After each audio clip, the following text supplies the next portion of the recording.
Суштинското прашање за мене е како да успееме ние во Македонија да ги зголемуваме платите на 80% работници, граѓани наши, кои што се движат околу 27 и нагоре до 70.000 денари.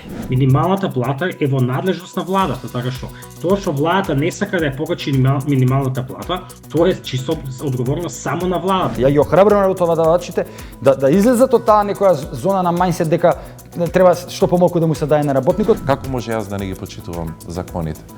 Зарем некој ќе помисли дека министерот за култура, кој што доаѓа од фелата, кој што доаѓа од драмски театар, кој што одлично ги познава состојбите, ќе оди против своите колеги?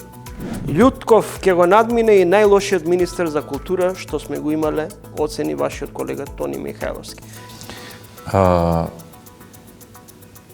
Многу добро знаат моите колеги дека совршено добро ја познавам состојбата каква е внатре. Особено мали земји, како што е нашата, се изложени на ризик да пропаднат во отворите, во пукнатините кои се случуваат во тој геополитички земјотрес кој го кажав, доколку останат сами.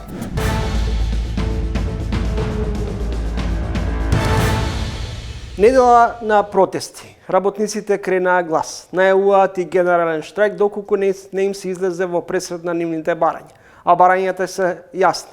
600 евра минимална плата и 100 евра за сите.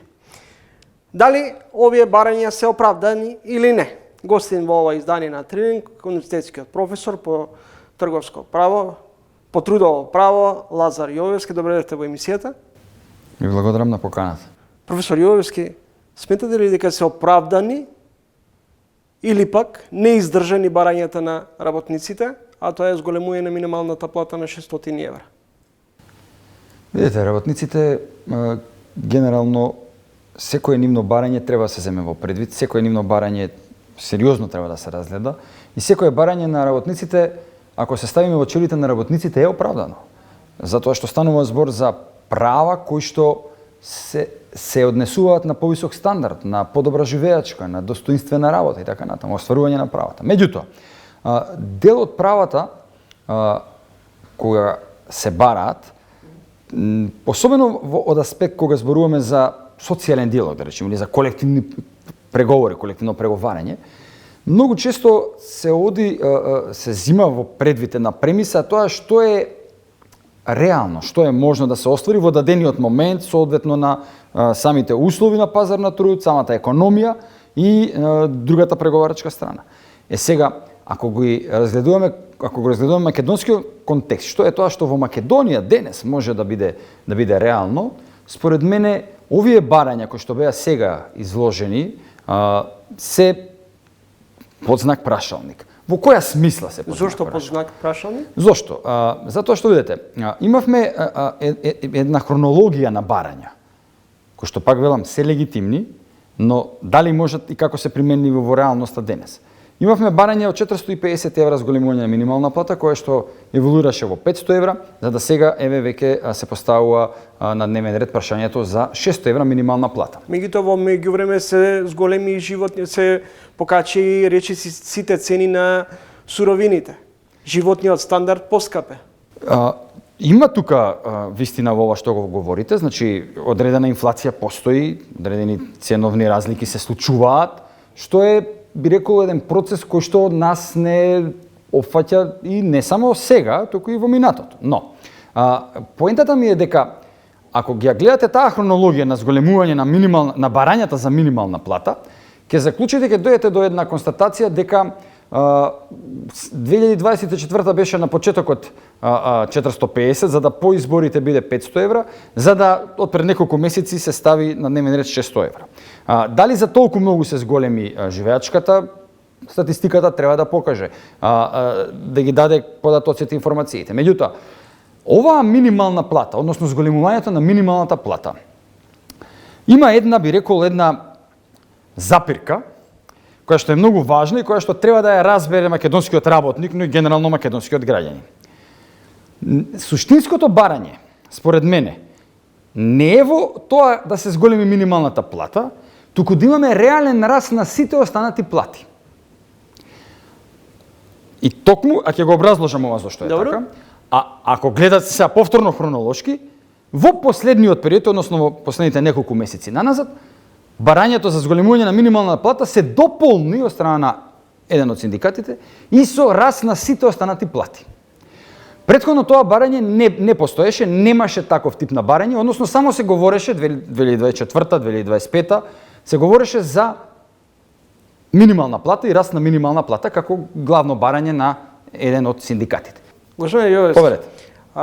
гувернерот на Народна банка, господин Трајко Славевски, вели дека се не издржани барањата на синдикатот. Од друга страна, професорот Дејан Трајковски пишува: покачувањето на платите во приватниот сектор е прераспределба на профитот и учеството на работниците и неговото создавање. Дали преку ваква една мерка, доколку се постигне евентуален договор, е точна констатацијата дека тоа ќе придонесе и за зголемување на инфлацијата? Овдека треба да бидеме внимателни. Знаете зошто? Прво, на гувернерот Славевски немам се уште видено, колку што чув, таа е непосредно сега дадена изјава, баш ќе ја прочитам, а секако и на професорот, на колегата. Меѓутоа, видете, во овој дел па статистиката е неумолива.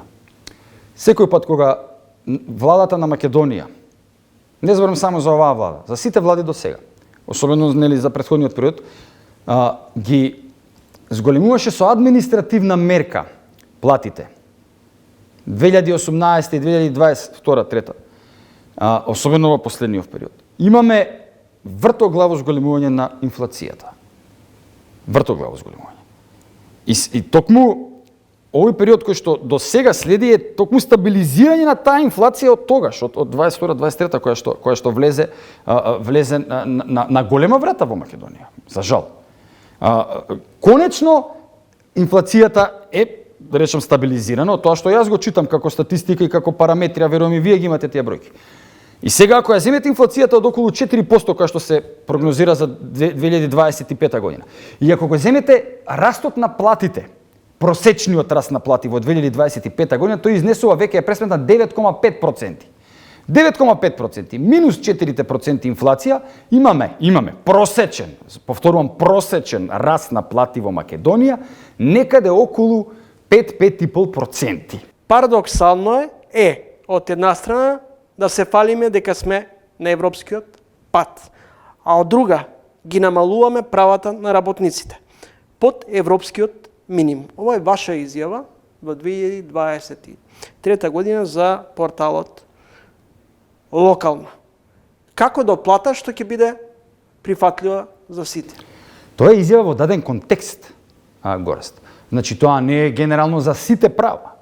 Значи, станува збор за одредено право кое што, да речеме, било на дневен ред или на тема во моето интервју, кое што сум го коментирал дека се намалува. Минималната плата не се намалува, се зголемува. Основнината дилема или основното прашање е методологијата како да се зголемува. Дали минималната плата право професионално се зголемува и со стандардот на живот? Сакав да го дообјаснам токму тој дел за да дојдеме до клучно ова прашање дали е тоа соодветно. Зголемувањето на минималната плата да или не. Цаката, народски да се изразам, за пирката кај минималната плата е што во Македонија минимална плата земаат, според последните информации, од пред неколку недели, помеѓу околу 22.000 луѓе земаат минимална плата во Македонија. Околу 22.000 луѓе. Тоа ви е помалку од 4% од вкупниот број вработени во државата. Од таму, ако анализираме сега научно, недвосмислен е заклучокот дека сепак статистички тоа не е голема група на граѓани. Каде е, би рекол, проблемот или вистинското прашање? Или вистинската тема, според мене? Вистинската тема е не растот на минималната плата, туку растот на останатите плати, кои што опфаќаат 80% од платите во Македонија, а се движат од 26,7 до 70.000 денари. Значи, околу од 27.000 денари до 70.000 денари земаат 80% од вработените во Македонија. И околу 10% остануваат оние 10 и нешто кои што земаат над 70.000 денари нето зборувам во Македонија. Суштинското прашање за мене е како да успееме ние во Македонија да ги зголемуваме платите на 80% работници, граѓани наши, кои што се движат околу 27 и нагоре до 70.000 денари. Господин Јовевски, ниту бизнес заедницата не е расположена да им излезе во пресрет на работниците. Дали може би постои можност, како модел во кој сите би биле задоволни, државата да излезе во пресрет од типот да ги субвенционира придонесите? За ова, за да се реализира, државата треба да обезбеди финансиски средства, треба да обезбеди финансии. Тоа што, например, не се докажува... Сметате дека во државата, во буџетот на државата не може да се издвојат пари во однос на ваквиот модел? Видете, не стана збор дали ја сметам. Тоа треба да одговори Министерство за финансии. Дали, тука веќе не е ни во прашање ни владата како колегија, него конкретен норми кој што треба да каже согласно буџетските расходи, приходи така натаму, буџетската година направена, буџетската рамка, може или не може да се обезбеди. Меѓутоа, тоа што се испушта да се каже, да се нагласи во јавноста, е зголемување, да речеме, давање субвенции. Што значи субвенции? Се кажува само да се земе персонален данок, да платат, да речеме, работодавачите, да бидат од друго ослободени. Што значи тоа ослободени?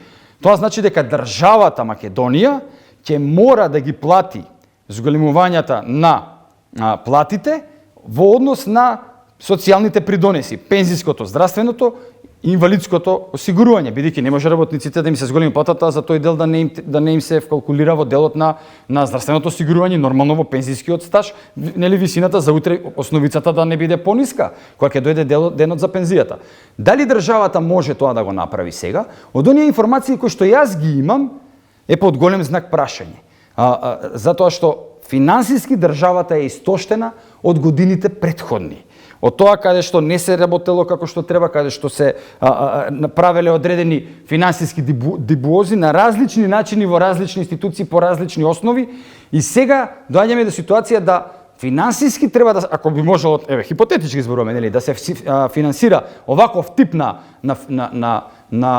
субвенција, да, можеби ќе може ако се земе нов заем, ново задолжување. Но дали не мислите дека 25 евра зголемување на платите наспроти за работниците, наспроти 250 евра за функционерите? Дали со ова не се подјадува, не се продлабочува социјалниот јас? Видете, овдека навистина има една, би рекол, дискрепанца, меѓутоа тоа е еден моментум сега колку ќе имаат доблести самите јавни функционери да се одважат како и минатата година, да кажем и оваа година, да ги замрзнат растот на платите. Дали тоа ќе се случи, останува да видиме, не знаеме. Меѓутоа, сметате ли дека добра мерка би било замрзнување на платите на функционерите? Платите на функционерите? Бидејќи 2025 година беше стабилизациона година во која што се враќавме на некој колосек. 2026 продолжува тој контекст и треба да се отворат прашања за законодавна реформа и така натаму. Сметам дека е мудро, ја не можам да им кажам како они се и да наметнувам, но сметам дека е мудро да се види, да се размисли дали оваа година исто така да бидеме на линија на платите, да се стават во едно мирување во однос на јавните функционери. Но треба да знаете дека платите во Македонија од 2026 секако ќе растат по различни други основи, односно пред се преку минималната плата која што еве се критикува дека малку ќе растела 25 евра или колку и да е. Ќе расте помеѓу 1600 и 1900 денари, 1000 можеби и 800. Сега да не еве нека излезе со официјалната бројка, па ќе видиме колку ќе биде таа плата. Тој тип на растење на минимална плата ќе имплицира раст во голем број на под сектори во јавниот сектор на платите. Знаете кој е парадоксот? Што од една страна компаниите се жалат дека имаат проблем со недостиг на работна сила. Да, тоа е точно. Од друга страна, велат не можеме да го одврземе кесето поише од вообичаеното. Тоа е делумно точно. И тоа е делумно точно. Аспектот на минималната плата во Македонија ќе има вистинско значење ако како пред повеќе години во делот на минимална плата влегува околу 120.000 вработени, а сега се сведени на 20 и нешто илјади вработени, и овие вработени 20 и кусур. 18.000 можат да се зголемат минималната плата не утре, денес. Уште денес, додека јас и вие разговараме, може да дадат налог за јануарската плата да им биде зголемена соодветно на нивните потреби. Но дали тоа можат е едно прашање. Ако можат, зошто не го прават? Јас познавам, јас сум правник од мојата област, адвокати кои што работат одлично, а се осигурани, така да кажам народски, на минималец, на минимална плата. Кои што денес може да си ја качат својата плата, своите приходи на многу повисоко. Зошто не сакаат да уплаќаат придонеси? Зошто размислуваат луѓето со таа матрица дека јас ли сега ќе ја полнам државата и фондот за пензиско инвалидско осигурување? Јас ли ќе ги ранам сега другите? Професор Јовевски, на крајот, во услови кога на пазарот на труд има недостиг на работна сила, дали профитот е резултат само на доброто менаџирање или на тоа што работникот придонесува за развојот на фирмата, на компанијата? Ако нема по нешто. Ако нема работник, тешко дека газдата ќе обезбеди. Точно, токму така. Ако нема работник, и сега гледате, веќе се постава прашањето и за добар работник. Јас одам малку чекор понатаму. И не е секој работник, нели, но да, кај нас веќе се постава прашањето и за работник, генерално за работник. Ако нема работник, точно кој ќе работи? Некој ќе каже треба да нели се увезуваат работници од странство. Сега тоа е сосема друга тема, друго прашање. Ние имаме закон за работа на странци, тука има цела правна процедура како и доколку може која таа квота и така натаму. И таа е само 1% од вкупниот број на население кој што ние во Македонија може да увезуваме странци. Значи, од друга страна, добриот менаџмент, да, може да продуцира раст на компанијата, но добриот менаџмент подразбира и вложување и работење со луѓето, со човечките капацитети, за да може компанијата да има раст. Сите не милионери, ја ве го велам милиардери во светот, и тоа како сватиле дека треба во луѓето да се вложува и со луѓето да се работи. Ја ги охрабрувам работодавачите да излезат од таа некоја зона на мајндсет дека треба што помалку да му се даде на работникот или да му се даде толку онолку колку што мора да се даде за да не замине. Нека се даде малку и од повеќе, за да може работникот да биде охрабрен, да биде мотивиран и он повеќе да вложи. Благодарам за издвоеното време. И благодарам за можноста да разговараме на оваа важна тема. Професор доктор Лазар Јовевски, професор по трудово право на Правниот факултет.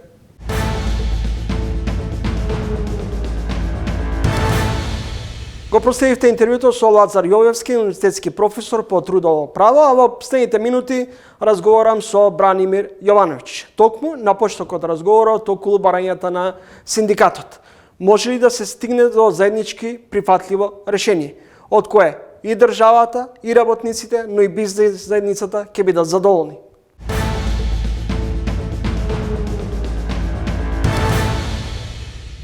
Минималната плата е прашање кое што не се утврдува од страна на работодавачите. Минималната плата во Македонија е прашање кое што се утврдува од страна на државата.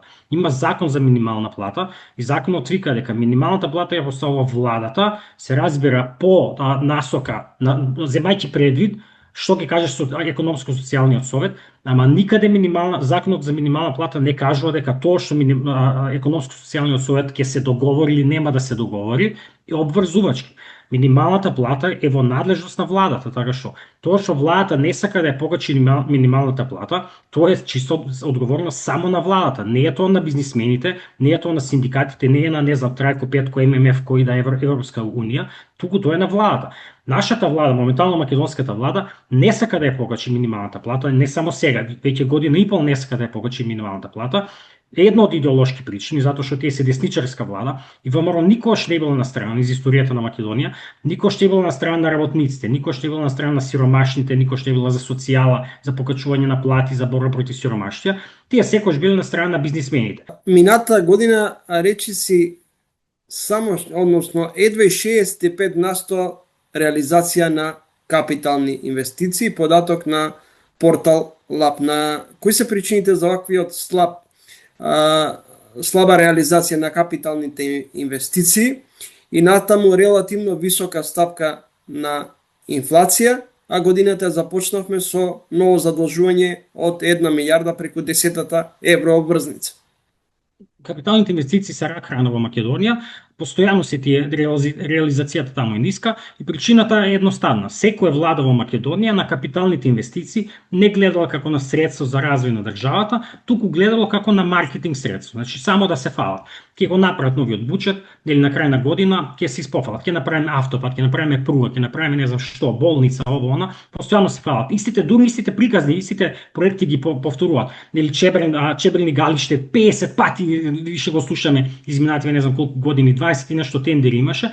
Истите проекти ги рециклираат постојано, ги повторуваат, за да се фалат дека тие се градители, ќе направат не знам што, и после на крајот на годината ништото не се реализира, затоа што владата нема капацитет, немаат капацитет да ги решават тие, да ги извршуваат проектите, затоа што не им е важно. Не дека не можат, ако сака да ги направат, и Чебрин Галиште, не знам, автопатите, пругата, можат тоа да го направат, меѓутоа не сака да го направат затоа што немаат некоја директна корист од тоа, затоа што не можноста да спечелат од тоа е релативно ограничена. Така што тоа е главната причина зошто капиталните инвестиции не се реализираат и тука е потребен голем ресет околу задолжувањето. Значи, ова задолжување од 1 милиарда евра сега што го направија, за мене не е ништо невообичаено, сосема нормално, затоа што оваа влада има еден голем проблем. Таа сака да троши, има големи апетити, сака да качува пензии, сака да гради не знам што, проекти во мали општини, не знам што све. Од друга страна, не сака да ги изголеми приходите, односно не сака да оданочи големите фирми, не сака да воведе прогресивен данок, дури оној солидарен данок што воведе претходната влада, тие го поништија, така што апсолутно не сака да ги изголемат приходите. И во таква ситуација, кога не сакате да зголемувате приходи, а сакате да трошите повеќе и повеќе, мора да се задолжувате. Нема трето, мора да расте долго. Ја знаете онаа народната, пушти си ги нозете колку што ти е чергата. Македонската влада моментално постојано си ги пушта нозете многу подолго отколку што е чергата и цената за тоа е ова задолжување. Така што нема никаква дилема дека тоа задолжување само ќе се зголемува. Не е точно дека се оваа милиарда е земена само за да се враќаат стари долгови, затоа што евроврзницата која што треба да се врати оваа година, она од 2020 за време на короната, е 700 милиони евра, тие се задолжи 1 милиарда. Значи 700 ќе се вратат старата евроврзница, ама 300 се ново задолжување. Така што и она што е многу важно дека каматната стапка на оваа нова евроврзница е повисока од старата. Така што апсолутно состојбата тука не е добра и само ќе се влошува. Гледате, макроекономски ние ако видиме, ние имаме 6 години поред од 2021 до сега, прва, втора, трета, четврта, пета, па и 26-та ќе биде исто така, кога фискалниот дефицит ни е над 4% од БДП. Постојано ни е над 4%. Според законот што го имаме, новиот закон за буџети, имаме фискално правило кое што вика дека дефицитот мора да биде под 3%. Ние немаме никаква владата, нема никаква намера да го намали дефицитот да го стави дефицитот под 3%. Така што нема дилема дека во таква ситуација долгот ќе продолжи да расте. И она што е најстрашно за мене, а што многу малку се збори всушност во јавноста е дека во оваа година, 2026 година, според буџетот што го донесува пред месец дена, е предвидено да се потрошат 350 милиони евра за камати на долгот. Значи не зборуваме за враќање на гладници, евроврзница, туку зборуваме само за камати. Камати на тие тој долг што го имаме, не знам, 60% од БНП, оваа година ќе даваме 350 милиони евра. Тоа е повеќе пари отколку што даваме за борба со сиромаштијата. Повеќе пари него што даваме за сите социјални помоши заедно. Така што, тоа пред само неколку години, ја кога бев дел во министерството, кога ние бевме во Министерството за финансии, тој износ беше 150 милиони евра. Значи за 6-7 години е повеќе од дуплиран тој износ. Пред 15 години, така нешто 2010 година, така нешто прилика, тој износ беше само 50 милиони евра. Значи за 15-20 години тој износ се зголеми 7 пати, од 50 милиони евра на 350 милиони евра и само ќе расте во наредните години, затоа што владата само сака да троши, а не сака да ги зголеми даноците. Така што апсолутно иднината е дека или ќе расте тој долг се повеќе и повеќе, или владата ќе мора да ги зголеми приходите, пошто не верувам дека ќе ги скратат трошењата, не сакаат, пензиите не сакаат да ги, не само да ги намалат. Ја не сум за намалување, се разбира, меѓутоа тие сакаат да ги зголемуваат повеќе од она што е предвидено. Ја дури не сум ни против тоа, ја ги разбирам тие. Ја викам дека пензиите треба да растат, само што мора да ги зголемите даноците. Она што мислам дека ќе се случи дека владата, можеби не оваа година, ама веќе наредната, ќе мора да ги зголеми даноците, со тоа што ќе ги зголеми оние даноци што најмногу ги погаѓаат сиромашните, а тоа е ДДВ, веројатно ќе го зголема ДДВ-то од 18 на 20%. И ова проекција што ја кажувам, прогноза што ја се дава веќе некое време, и веројатно ќе го зголемат придонесот за пензиско осигурување. И треба да видиме какви ќе бидат реакциите на јавноста на такво нешто. Ќе потстам само дека бугарската влада сега пред месец дена падна токму поради нешто такво слично. Изголемија придонесите, не знам за колку проценти, и некои други даноци сака да зголема, така што треба да видиме дали во Македонија ќе се случи такво нешто, ама со вакво неодговорно однесување од страна на владата, кога трошите за глупости, за непотребни работи, а не сакате да ги даночите големите фирми, богатите, не сакате да зголемувате плати слично, мислам дека нема друга иднина. Благодарам за издвоеното време. Фала на вас.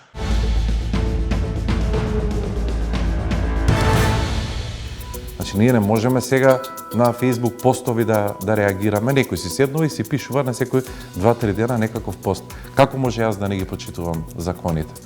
Зарем некој ќе помисли дека министерот за култура, кој што доаѓа од фелата, кој што доаѓа од драмски театар, кој што одлично ги познава состојбите, ќе оди против своите колеги? И тоа го зборувам постојано на моите колеги.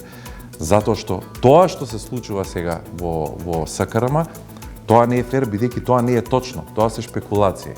Гледам има едно расположение во Македонија кое се создава со информациите дека во Европската унија ќе се менува правилото на одлучување, дека не треба консензус за во надворешната политика и дека со квалификувано мнозинство ќе се носат тие одлуки. Тоа во нашиот случај нас ништо не ни менува, бидејќи ние немаме вето од Бугарија.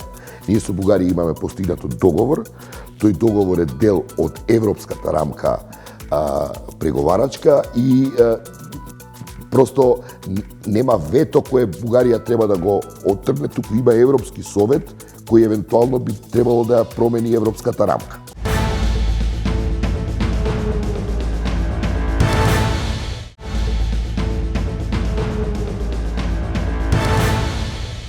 Вечерашниот соговорник најавеше драматични промени во културата во 2024 пред да стапи на функцијата. Но денес, ако ги прашате дел од неговите соработници, ќе речат дека културната сцена никогаш не била во полоша состојба. Гостин во ова издание на Трилинг со министерот за култура и туризам Зоран Љутков.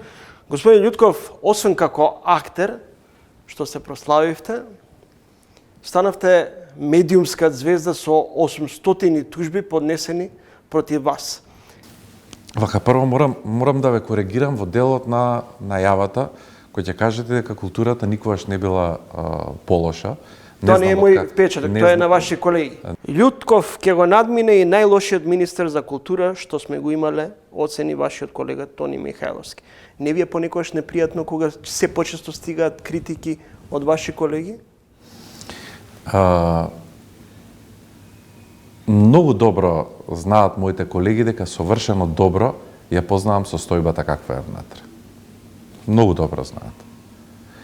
И веројатно заради тоа сум еден од најнапаѓаните министри за култура, затоа што совршено добро ја познавам состојбата во институциите. Сметате дека ви завидуваат? И кога не да ми завидуваат, немаат потреба да ми завидуваат. И кога почнувате да правите реформи, кога почнувате да ги подобрувате работите, тогаш веројатно се појавува и проблемот кај неработниците. Ова не се однесува на Тони воопшто, бидејќи никогаш како човек, ниту како колега, нема да јавно да зборувам против некого. Најмалку пак сега како министер, а иначе во меѓувреме јас и Тони се слушнавме, разговаравме на многу теми и се објаснивме како стојат ситуациите во културата. Еве да појаснам, од Синдикатот на културата ве обвинуваат за системско непочитување на колективните договори, намалување на платите на културните работници за 3%, до целосно игнорирање на законските обврски од страна на Министерството за култура. Па точно тоа. Видете, голем дел од членовите на СКРМ, јас сум бил член на СКРМ, не се сложуваат со ова. Значи, ние не можеме сега на Facebook постови да реагираме. Некој си седнува и си пишува на секој 2-3 дена некаков пост. Како може јас да не ги почитувам законите? Зарем некој ќе помисли дека министерот за култура, кој што доаѓа од Фелата, кој што доаѓа од Драмски театар, кој што одлично ги познава состојбите, ќе оди против своите колеги? И тоа го зборувам постојано на моите колеги. Затоа што тоа што се случува сега во СКРМ, тоа не е фер, бидејќи тоа не е точно, тоа се шпекулации. И бидејќи многу често ги повикувам на состаноци, доаѓале и никогаш не сакале да разговараат на оваа тема, да ги подобриме условите. Никогаш, морам да објаснам, во ниту еден момент, како министер за култура и како човек и како актер, не сум застанал против колективниот договор за култура. Напротив, мислам дека е еден од најдобрите колективни договори во Македонија. Ако видите дека никогаш не одите против вашите колеги, и синдикатот на културата се придружи на протестите на ССМ. Зошто во својство или во улога како актер не се појавивте на вчерашниот, односно на протестот на вашите колеги? Јас не знам зашто протестира, не ни видов кој бил, но не ни знам зашто протестирале од СКРМ. За повисоки плати? Ниски се платите? Не разбирам зашто протестира. Сметате дека се добро платени? Имаме одлични плати во култура. Навистина мислам дека се одлични платите во култура. Треба да бидат уште подобри. Треба да го отвориме колективниот договор. Треба да ги поправиме работите внатре. Поминале веќе 3 години од кога колективниот договор е истечен. Треба да препотпишеме нов колективен договор. Треба да разговараме за подобрување на условите, но од другата страна нема одговор на таа тема. 800 тужби. Добро. Дали имате во предвид дека половина од тие да бидат во корист на синдикатот? Знаете какви финансиски импликации тоа ќе има врз буџетот? А зошто мислите дека половина од тие ќе бидат или нема да бидат? Еве ви кажав, досега има некаде околу 15 на 16 основниот суд што има донесено пресуди. Но тие се дадени на апелација, направени се без вештачење и се донесени адхок. Еве сега апелација го тврди спротивното. Да оставиме да заврши процесот. Да не преудицираме. Јас не преудицирам ништо. Сум ја направил правилната пресметка во консултација со сите релевантни институции. Сме донеле како треба да изгледа пресметката на плата. На никога не му е намалена платата. И никогаш, пак ќе повторам, не сум направил нешто спротивно на колективниот договор што го имаме во култура. Овој проблем се влече од 23-та година, кој што е од општиот колективен договор. Добро. Па сега некој манипулира или вие или синдикатот. Па сега ќе оставиме судот ќе каже. Еве јас кажувам кој е мојот став. Никогаш, буквално никогаш, не сакам некој да помисли дека Зоран Љутков, сегашниот министер за култура и туризам, актер, ќе застане против своите колеги. Напротив, го најдовме решението. И никогаш повеќе нема да има проблем со платата. Но синдикатот тоа што го прави е сосема нешто поинако. Инаку и тие лично, кај мене во кабинет, имаат признато дека во 23-та година е направена сериозна грешка со пресметувањето на платите. Но бидејќи тогаш не се намалиле платите, не реагирале. А сега знаат дека ова е правилното, но бидејќи се намалиле, тужат. Така да оставиме судот. Се сомневате во политичка позадина? Апсолутно. Апсолутно. Кој тоа му работи зад грб на Љутков? Не знам, јас, како да ви кажам, не навлегувам, тоа е синдикат. Си плаќаат колегите чланарини, синдикатот ги застапува. Не се мешам јас, еве гледате, и не реагирам на нивните постови. Голем дел од колегите не се согласуваат за тоа.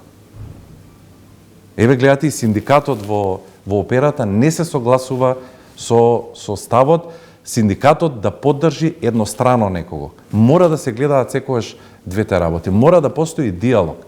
Јас сум отворен за диалог. И јас сум првиот кој што ги повикал синдикатите да дојдат кај мене на состанок. И неколку пати сме имале состаноци. И многу добро сме се разбрале. И кога се случи ова со платите, повторно ги викнав. Јас бев тој кој што ги викна на неколку состаноци.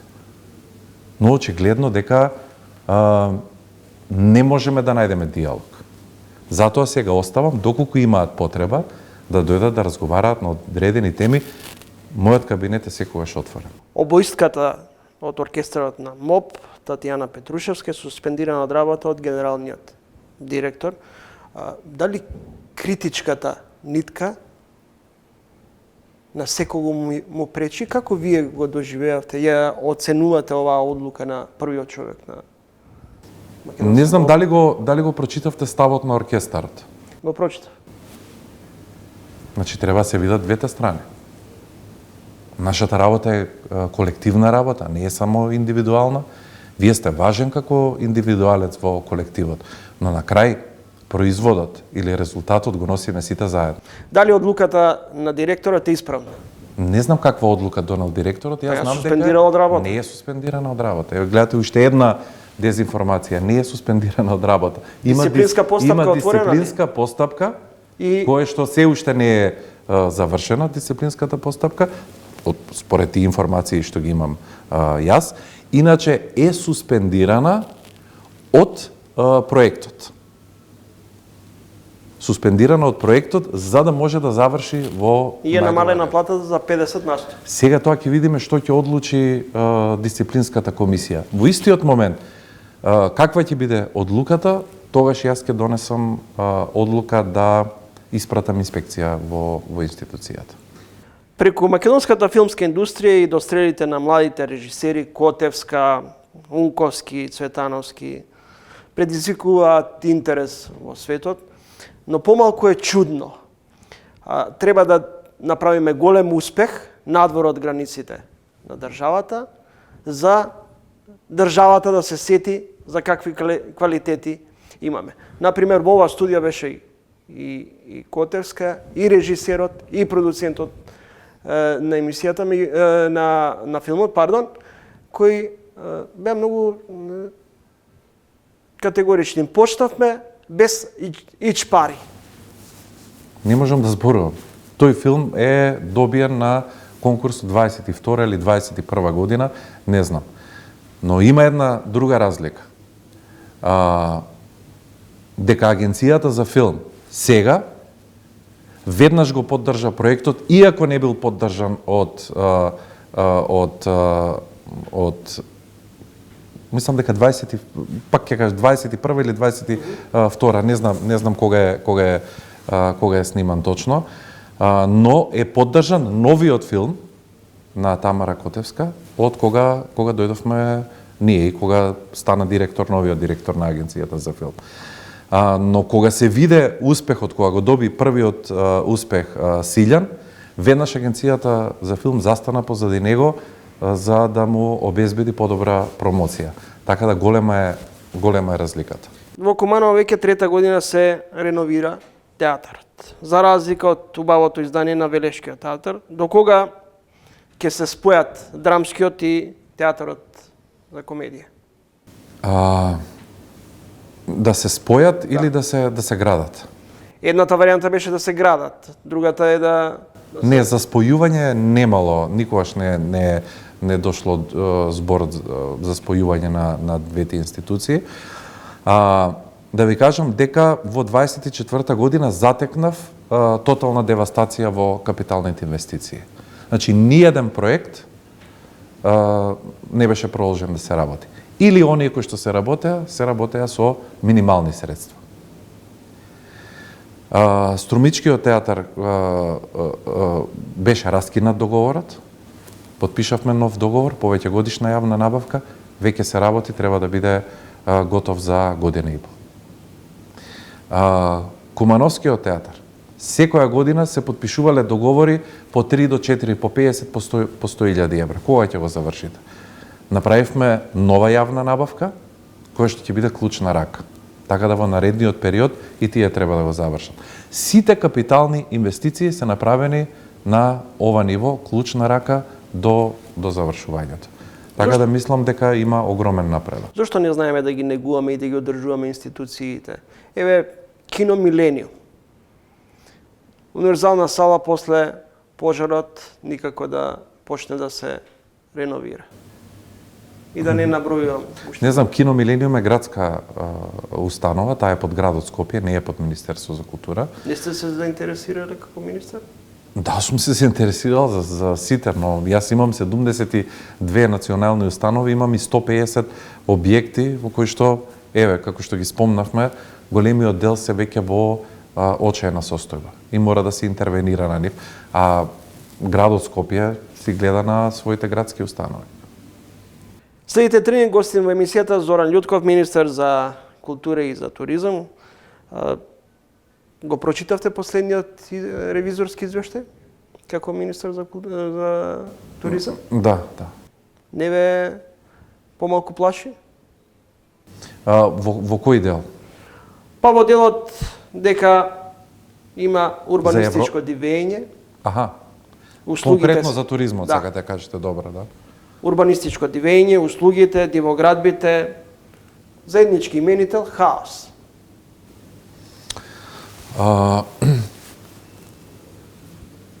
Мораме да ги разграничиме работите. Што е централна власт, што е локална самоуправа. Значи, ова сега што го гледате, ништо од тоа не е во ингеренција на Министерството за култура и туризам. Вице-премиерот и министер за транспорт и врски, а и денеска пред да влезам во студио, прочитав дека ќе се стартува со уривање на дивоградби. Да, и веќе е избрана компанија за уривање на дивоградбите. Зошто тогаш е дозволено во заштитени подрачја во Охрид да се градат згради? Видете, кај нас цврсто имаме закони за заштита. Управата за заштита на културно наследство, кога ќе увиди дека има бесправно се гради некаков објект или се нарушува неговата статика или се нарушува неговиот изглед таму каде што е заштитено, веднаш постапува. Што се однесува до нашето министерство, се е завршено. Ќе се уриваат градби кои што се со заштитено, кои што се воделат на заштитено подрачје. Например во Охрид, Таму каде што има дивоградба. меѓутоа знаете ли дека во градот на УНЕСКО има изградено хотели, згради на заштитено подрачје? Ќе се уриваат тие? Не знам на кое заштитено подрачје се изградени. Не знам кој хотел е изграден на заштитено подрачје. Постојано пролонгирање на промените што треба да го заштити Охрид како град на УНЕСКО. Дали свесно ја подгреваме и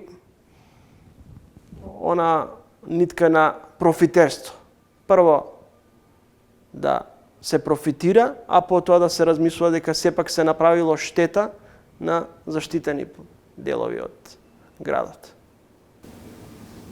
Пак ве прашувам, на кои заштитени места е направена таа штета? Знаете ли во Охрид каде има изградено хотел? Не знам, има многу хотели. Меѓу тие хотели, еден од тие хотели е изграден на заштитено подрачје. Не знам за кој Не хотел знае. не зборува. Има неколку хотели, има и во Лагадин. Во Лагадин има изградено еден. Тој е на, да речеме, многу блиску до патот, но не знам дали е на заштитено подрачје. Сакам да ви кажам, има некои работи, треба да ги разграничиме што се под Министерство за животна средина, некои што се под Министерство за транспорт и врски, некои се под Министерство за култура и туризам, нешто е под локалната самоуправа. Затоа мора да ги разграничиме работите. Иначе, во Комисијата за УНЕСКО, исто така се застапени сите овие министерства и секое министерство има своји ингеренции во тој дел и во делот на законите. Затоа да разграничиме што е под локалната самоуправа, а што е под централната власт. Како доаѓате до констатација дека нас, како држава, ние загрозна македонскиот јазик и идентитет? Зошто некој да не го загрозува? Па вие тврдите. Јас? Да. Не знам, кажете ми каде сум го тврдел дека јазикот не е. Па од позиција на опозиција, на пресконференција велевте дека претходната власт ги распродава националните интереси, дека не го заштитува македонскиот јазик и идентитет. Јас сум го кажал тоа на пресконференција. Не сум сигурен. Сметате дека Преспанскиот договор е добро решение? Видете, не може да биде нешто добро доколку ви е сменето името на земјата. Не може да биде нешто добро. Не може да биде нешто добро ако некој бара постојано да правите некакви отстапки. Не може да биде добро. Не може да биде добро ако постојано правите компромиси. Мора да застанеме заеднички да кажеме овака веќе не може. Добро, ако овака веќе не може, како може? Па не знам, постојат институции, постоиме како влада, преговараме и стоиме на нашите ставови. Благодарам за издвоеното време. Да, благодарам на поканата. Зоран Љутков, министар за култура и за туризам.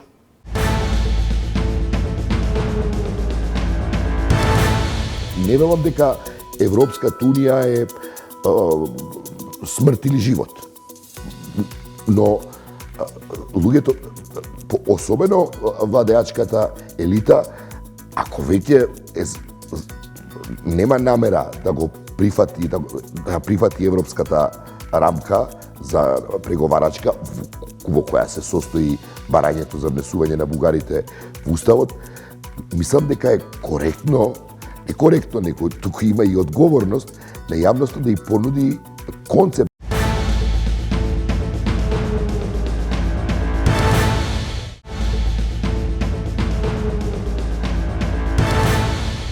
Расте поддршката за Европската унија, се намалува евроскептицизмот, но и натаму отпор за внес на бугарите во уставот. Ова е последната анализа на Евробарометар, реализирана заедно со Институтот за демократија. Гостин во ово издание на Трилинг, Боријан Јовановски, долгогодишен новинар, проследуваш на состојбите на релација Македонија и Европска унија. Јовановски, на што се должи овој пораст на поддршката за членство во Европската унија, но и натаму отпор кон бугарите? Па, мислам дека се должи на разум. Разумот, не знам како тоа, малку во приказките, во бајките, и разумот секогаш победува на крајот. Тој никогаш не... Он има кризи, паѓа, бива надвладуван од лагата, од неразумноста, но на крајот разумот сепак победува, како пак ги кажам, како во приказните. Особено во овој период, сега во овој, ако може така да го наречам, геополитички земјотрес, кој се случува од сериозни размери, со многу рихтерови степени, во кој просто и луѓето кои не следат редовно геополитика и чувствуваат дека не можеш да бидеш изолиран, не можеш да останеш на страна. Погледнете го случајот, например, со Велика Британија.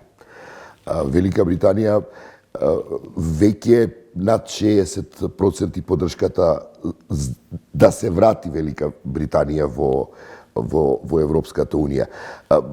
Велика Британија беше жртва на еден референдум, на бројни дезинформацијски кампањи и така натаму, кој потоа едноставно налагате и се куси нозете. Потоа британците сами видоа што се изгубија, кои се бенефити ги изгубија. И тоа зборуваме за кралство, зборуваме за Велика Британија, не зборуваме ние за било која држава. И сега кога една Велика Британија како кажам, станува свесна дека сепак Европската Унија е подобро решение отколку да бидеш настрана, логично е по мене и едно општество какво што е нашето да се буди тој во најмала рака ако ништо друго инстинкт на преживување. Или интуиција една дека не можеш да останеш настрана. И во таа мислам дека во голема мера е значајно тоа што го гледаме во непосредното окружување наше. Црна Гора и Албанија започнаа преговори и веќе може да се види како во тие две земји се случуваат работи кои ние исто така како граѓанство ги посакуваме. Во услови кога сите не претркуваат, а ние стоиме во една статус-ко состојба, зошто и натаму имаме резерви во однос на она клучно прашање и веројатно единствена пречка да ги реализираме уставните проблеми. Зошто таков анимозитет кон бугарите? Види, Горас тако јас ја разбирам емоцијата на нашите сограѓани. Ја споделувам и јас. Мислам, сите сме ние разочарани од моментот што после Преспанскиот договор, кога очекувавме дека, нели, со подпишување на Преспанскиот договор, дека влегуваме во НАТО и започнуваме преговори за членство и се случи тие бугарски список на бугарски барања кои беа испорачани, кои не повредија. Зборувам за сите нас. Никој не е имун кон тоа, ако може да речам, неочекувано излетување или барање или притисок кој стигна од нашиот источен сосед. Но воедно види, морам да кажам дека и тој анимозитет се дуплираше или триплираше, ако сакаш, ако да се изразам во таа смисла, врз база на повторна една дезинформацијска кампања и на база на лаги, како да ти кажам. Например, ќе бидам краток. Не постои вето бугарско. Гледам има едно расположение во Македонија кое се создава со информациите дека во Европската Унија ќе се менува правилото на одлучување, дека не треба консензус во надворешната политика и дека со квалификувано мнозинство ќе се носат тие одлуки. Тоа во нашиот случај нас ништо не ни менува, бидејќи ние немаме вето од Бугарија. Ние со Бугарија имаме постигнато договор, тој договор е дел од европската рамка преговарачка и просто нема вето кое Бугарија треба да го оттргне, туку има Европски совет кој евентуално би требало да промени европската рамка. Во што не верувам дека ќе навлегуваат во Европскиот совет. Мислам, колку што знам, направени се повеќе напори, нашава дипломатија на таа тема разговарала со сите наши партнери и многу ни е познато што имаат добиено како одговор. Втора работа е тоа едно претерување ова околу македонскиот јазик, дека македонскиот јазик е негиран и така натаму, што е една повторно дезинформација, бидејќи македонскиот јазик, председателката на Европската комисија рече едва и чекаме да имаме уште еден јазик официјален во Европската Унија, со што ќе се збогати нели таа лингвистичко богатство на Европската Унија. Беше потпишан договорот за Фронтекс, соработката на македонски јазик, експлицитно на македонски јазик, при што тој договор е потпишан и од бугарскиот министер за внатрешни работи на Советот на министри за внатрешни работи како таков. Така што останува она дека само во Бугарија ќе се користи тоа македонскиот јазик согласно Уставот на Република Македонија, кој патем е нешто што е договорено во 1999 година со првиот договор. Уште во времето на Љупчо Георгиевски на... Да, во владата Љупчо Георгиевски, во кој учествуваше и Антонио Милошевски, кој сега е нешто најзагрижениот за македонскиот јазик. Како гледаш на овие нови иницијативи, идеи на клучните земји членки во Европската унија, Европа во две брзини, колку ова преструктурирање, имајќи го во предвид и големите геостратешки прегрупирања. Вашингтон на некој начин со потценување гледа кон Брисел пак вели нема да бидеме целосни се додека не го интегрираме и Балканот. Колку овие игри помеѓу Западот и Истокот, помеѓу големите и помали сили ќе бидат на некој начин и колатерално штета земјите кандидати? Па, вака, да, особено мали земји, како што е нашата, се изложени на ризик да пропаднат во отворите, во пукнатините кои се случуваат во тој геополитички земјотрес кој го кажав, доколку останат сами. Она што е во наша корист е што во Европската унија по руската агресија на Украина се создаде една свесност за потребата од целосно обединување на континентот. И таа политичка волја, политичка одлука која до случувањата во Украина имаше многу дилеми во Европската унија околу проширувањето, кога, зашто, како и така натаму.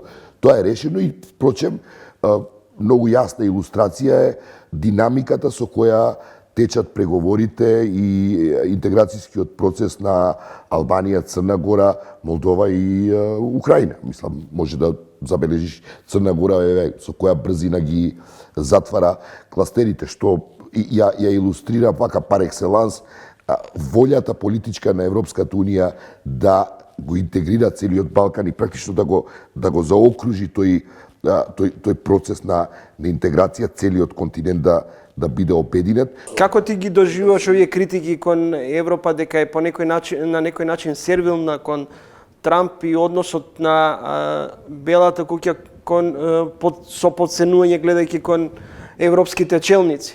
Мислам дека последните случувања во врска со Гренланд и тој еден непристоен однос, благо речено, непристоен однос на Трамп во однос на стратешките партнери во Европа, мислам дека прели чашата и мислам дека од тој момент сме сведоци на една сосема друга реторика во Европската унија, еден сосема друг однос.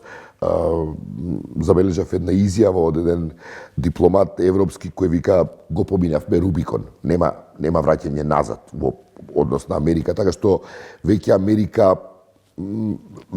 станува проблем за Америка дали ја губи Европа како стратешки партнер.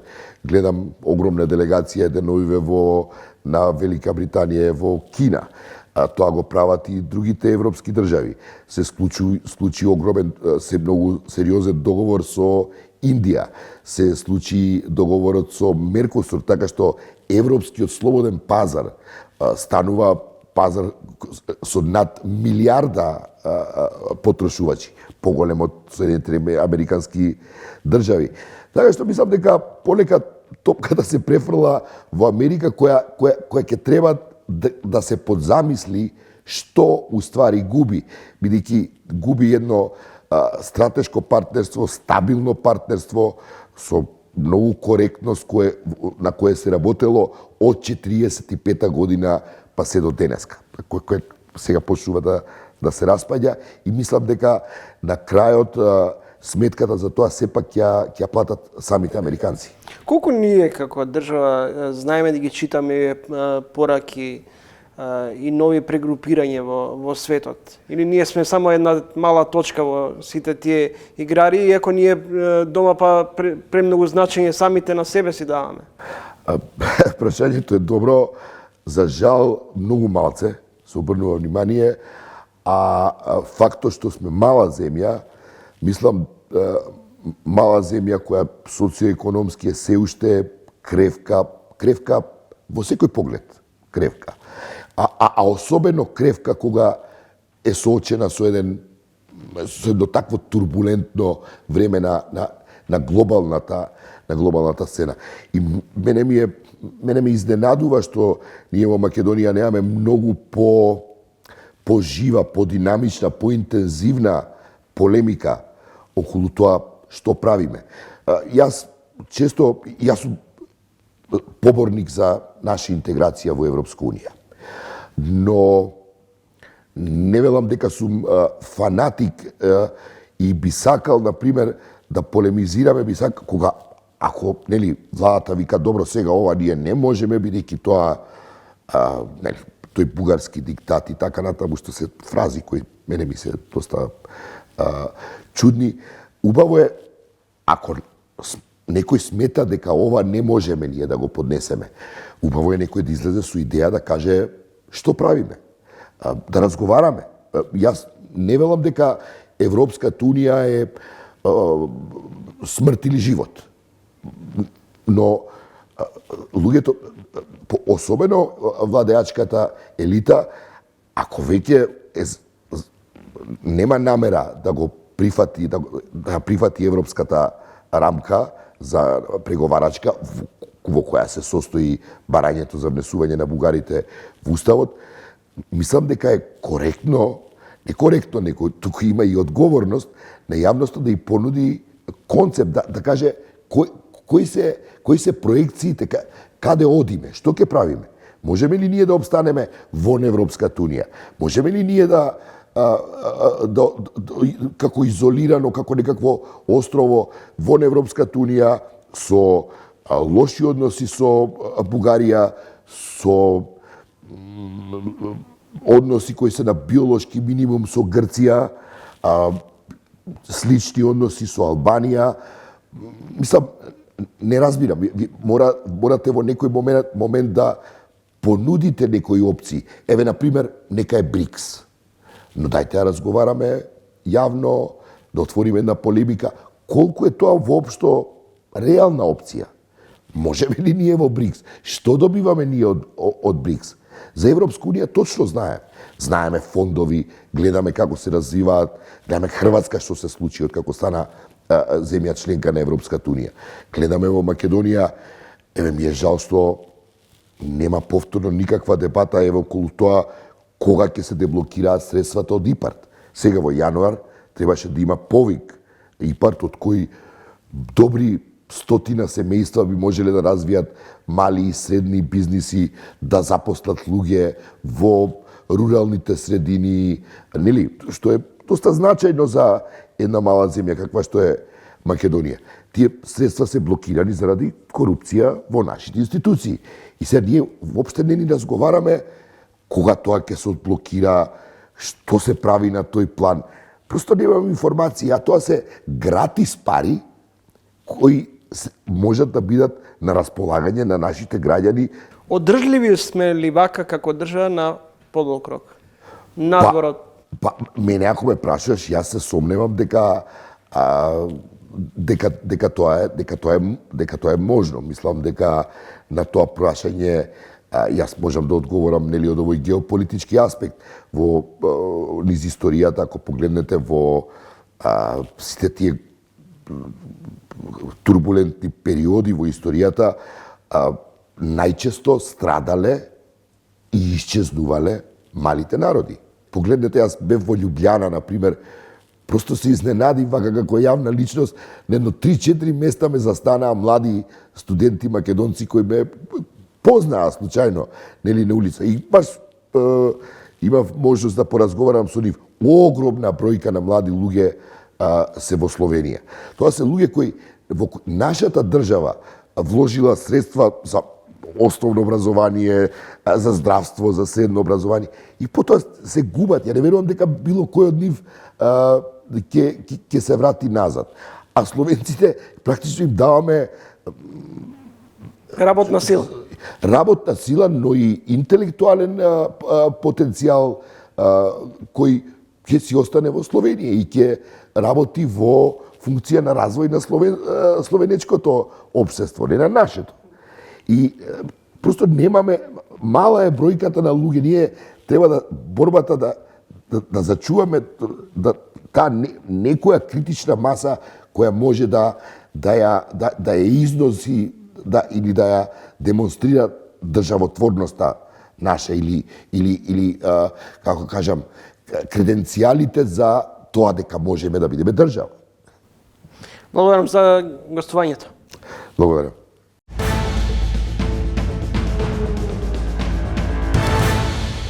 Гледавте Трилинг, довидување до идниот петок во исто време. Во меѓувреме читајте на trilling.mk.